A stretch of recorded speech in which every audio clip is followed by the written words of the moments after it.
হাওড়া শিয়ালদার মতো এবার কলকাতা স্টেশনও জুড়ছে মেট্রোর সঙ্গে, এমনটা কিন্তু অনেকে বহুদিন ধরে মনে করছিল। আর সেই ভাবনাতেই এবার শিলমোহর দিল রেলমন্ত্রক। সম্প্রতি রেলমন্ত্রকের তরফে সমীক্ষা করার জন্য ৮ লক্ষ দেওয়ার কথা, অর্থাৎ ৮ লক্ষ টাকা দেওয়ার কথা কিন্তু জানানো হয়েছে। অন্যদিকে দাঁড়িয়ে কলকাতা স্টেশন ব্যস্ততম স্টেশন। হাওড়ায়, শিয়ালদায় বিভিন্ন রাজ্যের যারা যাত্রীরা আসেন তারা এই সমস্ত স্টেশন থেকে যান। কলকাতার ক্ষেত্রেও কিন্তু সেটাই হয়। আমরা বিভিন্ন সময় দেখতে পাই যেখানে কলকাতায় কিন্তু যারা বাংলাদেশ বা বিভিন্ন জায়গা থেকে আসেন, অর্থাৎ একদিকে যেখানে অন্য দেশ, এছাড়াও অন্যান্য রাজ্যের ট্রেন আসে, তাদের সুবিধার্থের জন্যই কিন্তু এই মেট্রো স্টেশন হতে পারে, এমনটা কিন্তু রেল সূত্রের খবর। তবে এই মেট্রো স্টেশন জুড়ছে কোথায়, সেই নিয়ে কিন্তু একটি প্রশ্ন রয়েছে। এবং এই মেট্রো স্টেশন জুড়ছে গ্রিন লাইনের সঙ্গে। করুণাময় মেট্রো স্টেশনের সঙ্গে কলকাতা স্টেশন জুড়তে পারে, এমনটা কিন্তু রেল সূত্রের খবর। আমরা দেখেছি প্রায় 2 দশক ধরে কিন্তু কলকাতাতে নতুন করে কোনো মেট্রো স্টেশন বা মেট্রো লাইন বা মেট্রো পথের কিন্তু ভাবনা চিন্তা করা হয়নি।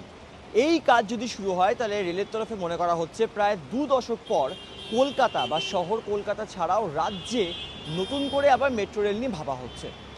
মনে করা হচ্ছে রেলের তরফে যে এখানে যদি মেট্রো স্টেশনের কাজ অলরেডি যেহেতু করা আছে, অর্থাৎ গ্রিন লাইন যেহেতু এখানে চলে, সেই গ্রিন লাইনের করুণাময় স্টেশনের সঙ্গেই কলকাতায় স্টেশন জুড়তে পারে। এবং রুট কি হবে? রুটের ক্ষেত্রে রেলের তরফে স্পষ্ট বলা হচ্ছে যে ক্ষুদিরাম বসু রোড, অন্যদিকে বাগজোলা খাল পার্শ্ববর্তী যে রাস্তা রয়েছে, এবং সল্টলেকের 6 নম্বর আইল্যান্ড, এই রুট বরাবর কিন্তু নতুন মেট্রো লাইন হতে পারে। যদিও বারংবার আমরা বিভিন্ন কিছু দেখতে পেয়েছি যেখানে কলকাতায় মেট্রোর কাজ যখন হয়েছে, কখনো জমিজট, কখনো বা শুধুমাত্র চিংড়িহাটায় যে 366 মিটারের যে কাজ দীর্ঘ 2 বছর ধরে আটকে ছিল সেই নিয়ে জট।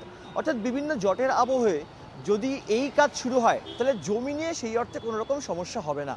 কলকাতা মেট্রো থেকে শুরু করে আরভিএনএল এবং রেলের তরফে কিন্তু এটা মনে করা হচ্ছে, যারা ইঞ্জিনিয়ার রয়েছেন তাদের একাংশ এই দাবিও সামনে আনছেন যে মূলত কিন্তু যদি এই মেট্রো লাইন করা হয়, অর্থাৎ মেট্রোর যে যান চলাচল যখন হবে এই মেট্রো পথ, সেক্ষেত্রে কিন্তু মূলত মাটির ওপর দিয়েই করা হবে।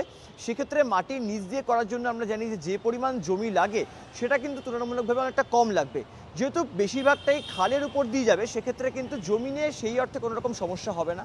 অন্যদিকে দাঁড়িয়ে যখন মেট্রোর কাজ যদি শুরু হয়, কারণ যেহেতু রেলের তরফে 8 লক্ষ টাকা ব্যয় সমীক্ষার কাজ শুরু হয়ে গেছে, সেক্ষেত্রে কিন্তু কলকাতায় ট্রাফিক নিয়ন্ত্রণের ক্ষেত্রে কোনো রকম সমস্যা হবে না। অন্যদিকে রেলের তরফে এও দাবি করা হয়েছে কারিগরি দপ্তর এবং কারিগরি দপ্তর ছাড়া কলকাতা পুলিশের সঙ্গে কিন্তু এই বিষয়ে আলোচনা করা হবে এবং সমস্ত বিষয় খতিয়ে রেখে কিন্তু এই যে মেট্রো পথ, অর্থাৎ গ্রিন লাইনের যে মেট্রো স্টেশন করুণাময়ী, সেখান থেকে কলকাতা স্টেশন পর্যন্ত প্রায় 8.8 কিলোমিটারের সেই মেট্রোপথ কিন্তু শুরু হতে পারে। অন্যদিকে দাঁড়িয়ে আমরা বেশ কয়েকদিন আগে দেখতে পেয়েছিলাম যেখানে চিংড়িঘাটা সেক্টর 5-এ, অর্থাৎ কসবা সেক্টর 5-এর যে অর্থাৎ করিডর রয়েছে, মেট্রো করিডর, তার কাজ হয়ে গেলেও কিন্তু সেই মেট্রো কবে শুরু হবে সেই নিয়ে কিন্তু মেট্রোর তরফে এখনও পর্যন্ত আনুষ্ঠানিকভাবে কিছু বলা হয়নি। তবে মনে করা হচ্ছে 7 থেকে 8 মাসের মধ্যে রুবি থেকে শুরু করে অর্থাৎ এয়ারপোর্টের যে করিডর রয়েছে, যেখানে চিংড়িঘাটার মেট্রোর কাজ দীর্ঘদিন ধরে আটকে ছিল, সেই কাজ শুরু হতে পারে। তবে নিঃসন্দেহে কলকাতা স্টেশন থেকে এই যে 8.8 কিলোমিটারের যে মেট্রো পথ, তা যদি একদম করুণাময় মেট্রো স্টেশন পর্যন্ত নির্মাণ করা হয় তাহলে সেক্ষেত্রে কিন্তু অনেকটাই সুবিধা হবে যাত্রীদের, এমনটাই কিন্তু মনে করছে রেল মন্ত্রক। ক্যামেরায় বাপন সবার সঙ্গে সুব্রজিৎ চক্রবর্তী, এই সময় লাইভ, কলকাতা।